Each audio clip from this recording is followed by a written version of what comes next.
What if I told you that you are capable of working on something in such a way that you are unstoppable? That's right. When you are entering a certain mental and emotional state, it seems like all you can do is to produce lots of your best stuff. It doesn't matter what's going on around you. It doesn't matter whether you woke up on the wrong side of the bed.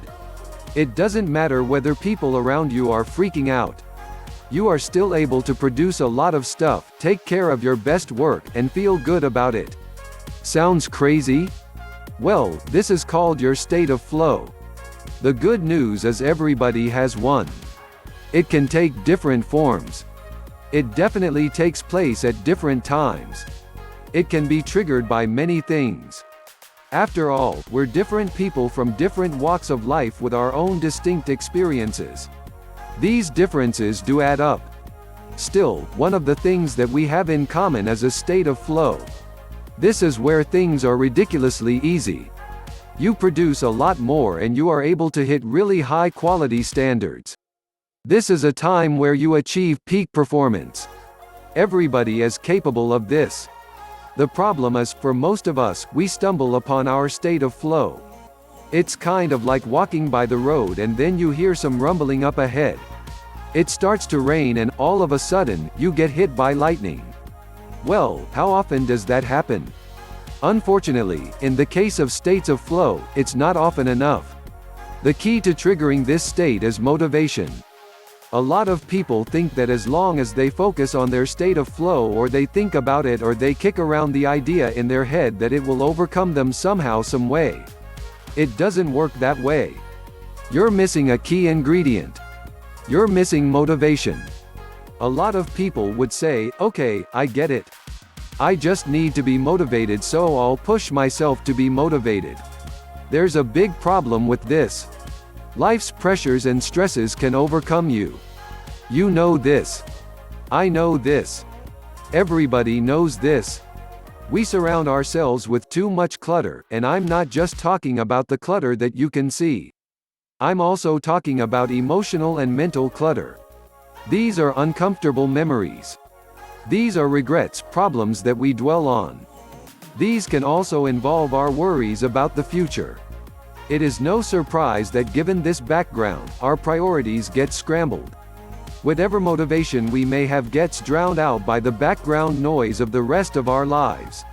Sadly, the more people focus on their need for motivation, or, worse yet, the results motivation brings, they lose sight of their capacity for motivation. This is why a lot of people continue to struggle. In fact, so many of us have resigned ourselves to the inner and outer struggles that we have lost sight of the reasons why. This book teaches you practical tips to get motivated on command so you can achieve your state of flow. Your state of flow is the goal. Motivation is the path to that goal. Motivation is also the fuel for your emotional and mental engine. Be clear about these distinctions. Don't get them confused. Focus on practical goals. This book is not a feel-good book, okay? If you're looking to get pumped up, excited in broad generalized ways, this is not the book for you. Instead, this book is all about practical results. This book is intended to help you become a more effective human being. We define effectiveness in a very limited way here. Again, this can be controversial because a lot of people would have very expansive and broad definitions of effectiveness that operate on different levels. There's nothing wrong with that, and, in many cases, that is highly commendable. However, as far as this book is concerned, we're going to focus on practicalities. Are you still with me? Good. It's easy to confuse our ultimate goals with our practical goal. Our ultimate goals, of course, are specific big outcomes and objectives that we would like for ourselves. We would like to live a well-lived life. Let me put it this way. If you knew that you were going to be put in a box tomorrow, what kind of life would you have desired for yourself? In that instance, knowing that you're going to die, you are forced to look back at your life and judge what you have accomplished and been clear about what you wish you had accomplished. That's how we know what our ultimate goals are. There is also the other set of goals. These are practical goals. Too many people confuse the two. This is a mistake that leads to confusion, wasted energy and wasted focus. If you want to be more effective, and if you want to tap the power of motivation to push you to live a more effective and purposeful life, focus on the big things. Focus on the grand outcomes and objectives of your life. Practical goals are involving putting food on the table, paying off debt, saving up enough money for your kids' college, taking care of insurance costs, so on and so forth. These are important goals, mind you, but in the big scheme of things, they're just steps that you take to go a certain direction. They are a means to an end, and the ends are worth the most. These are your ultimate outcomes and objectives. Don't confuse the two. Be clear about the big outcomes and objectives of your life. I have to confess I can't help you with this. Everybody's life outcomes and life objectives are different. Maybe your grand life objective is to become the largest landowner in your state or province. Another person might have the grand objective of simply seeing his or her grandchildren graduate from college. Another person's grand objective has something to do with traveling to at least 100 different countries. Everybody's different. That's why I can't help you with this, but one thing is clear. You must have a crystal clear idea of the outcomes and objectives you want for your life. Nobody can do this for you. You have to decide.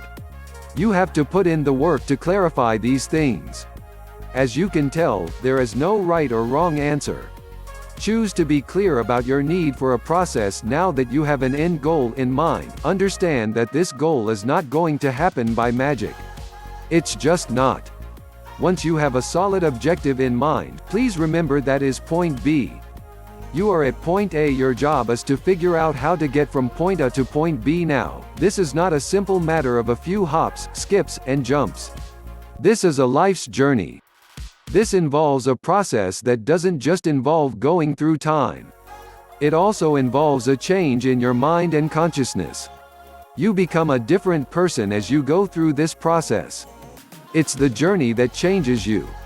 Every single day, there will be practical goals popping up all over the place. These goals need to be achieved so you can continue your journey to your ultimate objectives and outcomes. I am, of course, talking about practical realities like keeping a roof over your head, making sure there's food on the table, and making sure that a lot of the everyday practical considerations of your life and your family is taken care of. All these require process, and this process is your state of flow. Now, this is where a lot of people slip up. They think their process is them showing up to a job or doing whatever it takes to pay the rent. However, they're looking at it in the wrong way, because if you look at your need for the process and you allow yourself to enter that state of flow, everything else becomes easier. Everything else falls into place. To a large extent, your state of flow should be your practical goal. You should think in terms of how do I trigger this state of flow so I can blow through my to-do list and then some. How can I trigger this state of flow so I can think about the challenges that I'm facing and come up with better solutions? Believe it or not, achieving this state of flow and getting it to happen on command should be your daily goal. Recap: your state of flow. Here's a quick recap of what a state of flow is. It is a mental and emotional state where things become easy precisely because they're clear. It seems that whenever you make an action, it produces a result. When you look at what's going on around you and the task in front of you, you are able to connect the dots. None of them intimidate you. None of them make you feel that it's not worth your time. None of them make you feel burdened and heavy. Instead, you can see how things connect and you're excited about it. Everything is clear. Everything is predictable. You notice that when you take action, it leads to something, and you can see the consequences of the decisions you make when you are in this state of mind. This enables you to become bold. You're no longer feeling like you're this piece of plastic floating out there in the middle of a tropical storm in the ocean of life, being pushed from one end of the ocean to the other end with absolutely no control nor a sense of ownership about what's going on. This is the precise opposite. It's like you enter into a cube and everything is well defined, predictable, quantifiable, despite the fact that everything is moving quickly. This gives you courage, boldness, and resolution. Everything that just clicks and everything just works. This is your state of flow. Now, please understand that states of flow vary from person to person. Other people can sustain it for a very long time until they totally obliterate their to-do list. Other people stay in it in a fairly short period. That's perfectly okay. What's important is that you enter it, get things done, and, eventually, call it into being on command. If I haven't said it enough times, let me say it again. Achieving a state of flow should be your practical goal. This is the secret. This is what leads to not only knocking out other practical goals but also leading you in a big way to your life's big objectives. The best part about your personal state of flow is that it helps you take care of them now. Believe it or not, the now is the foundation of the future. The future is not going to happen until you lift a finger to do things now. Your hopes, dreams, and wishes, they're just going to remain in your mind, free floating out there, nice and irrelevant, until you reduce them into reality based on the decisions you make in the here and now. Focusing on that state of flow enables you to do that. The problem with the states of flow, I know at this point you're all excited about achieving this mental and emotional state. I know you're probably thinking that this is somehow someway the magic bullet that would solve all sorts of problems in your life.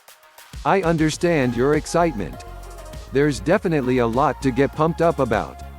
However, there's a problem with states of flow. It's kind of like starting a fire. There are 3 ways you can start a fire. You can use pine cones or other easily combustible material that is light, fluffy, or well spaced apart. Loose coconut fibers are much like pine cones. Alternatively, you can use twigs and branches. These are a little thicker, a bit longer and harder. Finally, you can use logs to get a campfire. Keep in mind that your choice of materials plays a big role in your outcome. Let's start with pine cones. When you start a fire with a pine cone, you get a really nice flame. In fact, the flame is going to shoot out. It ignites that fast. It's nice and bright. This is very similar to your enthusiasm and fascination and flirtation when you get excited about a new idea or a new project or a new person. It starts out bright but, unfortunately, it flames out just as quickly. It is short-lived unless you keep piling on coconut fiber or pine cones into the flickering fire that you have. If you choose to start a fire with twigs and branches, it's very similar to having focused goals. You're not just fixated on the emotional intensity of what you're doing, but you are focused on your goals, and this is an improvement. The problem is, just like with twigs and branches that need constant air and replenishment or else it will flame out, you need constant attention and a lot of structure. However, just like building a fire with twigs and branches, you can last longer if you constantly refocus on your goals. Finally, you can start a fire with logs. If you've ever gone camping, you know that this is the most time-intensive. This takes a long time. In fact, you have to burn a lot of stuff around the logs just to heat the logs and get them to catch fire. The good news is once you get them going, you don't have to do much else. They keep burning on and on and on all throughout the night. In fact, it's not uncommon for people to wake up and look at the campfire the next day and there are still bright embers courtesy of the logs that they just burned. What I just described are the different levels of motivation that leads to your state of flow. All 3 of them would lead you there. You can start out all pumped up and motivated and achieve a state of flow. You can do that. You can also constantly replenish your focus and achieve a state of flow. Finally, you can take it long and slow, but your state of flow lasts longer. There are different ways to do this, but the best way is to go for the logs. These stand for sustainable motivation. This book teaches you how to achieve sustainable motivation so you trigger your state of flow more frequently and stay within that state for a much longer time. I have nothing against enthusiasm, fixation, or fascination. However, the problem is those don't last all that long. Similarly, the constant focus can burn you out. Sustainable motivation takes quite a bit more work and it takes some time to get going. The good news is that mentally pays for itself once you get it going. Stoking motivation the right way to achieve sustainable flow, the initial time can be long and drawn out. Again, it's like starting a campfire with logs. It can take quite a bit of time. Oftentimes, the initial fire would flicker out, so you'd have to make sure that the logs catch fire. You really can't expect a spark that starts an inferno that lasts weeks. It doesn't work that way. You have to stick to the process of stoking your motivation until it ignites and stays bright and focused for the long haul. There are going to be many false starts along the way. Don't be surprised if you get motivated and all of a sudden, you flame out. Sometimes, you're really pumped up, but somebody shows up, or they say something, or you see something that throws you off and your motivation just drops like a rock. You may be able to hit your groove, and it'd seem that regardless of what other people are doing and saying, you remain focused and motivated. So far so good, right? However, sooner or later, it starts to flicker out, and before you know it, it's gone. You have to keep igniting your motivation and keep at it until it is self-sustainable. You have to reach a point where it just keeps going and going. How does this happen? Well, it all boils down to momentum. There is a point in any kind of process where people are able to reach a level where it takes more effort to stop than it is to start. Things start to pile up on top of each other and you achieve momentum. It's like you have a lot of force behind you, so it takes less effort to stay motivated than digging your heels and stopping. The key is to not get demoralized by the false starts. Believe me, if you were starting any kind of project and you're all pumped up about it, but for whatever reason, it doesn't pan out. You don't get the rewards that you expected the first time, the second time, or even the 10th time you try.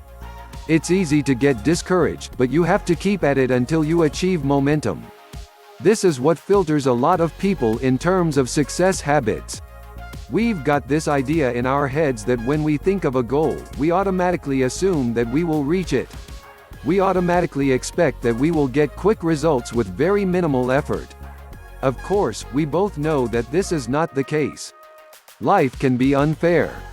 Oftentimes, it seems that we have a harder path than other people. Unfortunately, we can't just waste our time looking over and saying, "What about them? How come they have it so easy? How come my path is narrow and hard?" You just have to focus on achieving momentum. That should be your first immediate goal. Everything else will be taken care of once you hit that momentum, because that plugs you into a state of flow. Don't get confused and distracted. Otherwise, it's too easy to think that you are entitled to an easy trip. Nobody is entitled to an easy life. We all have to pay our dues. This is just part of it.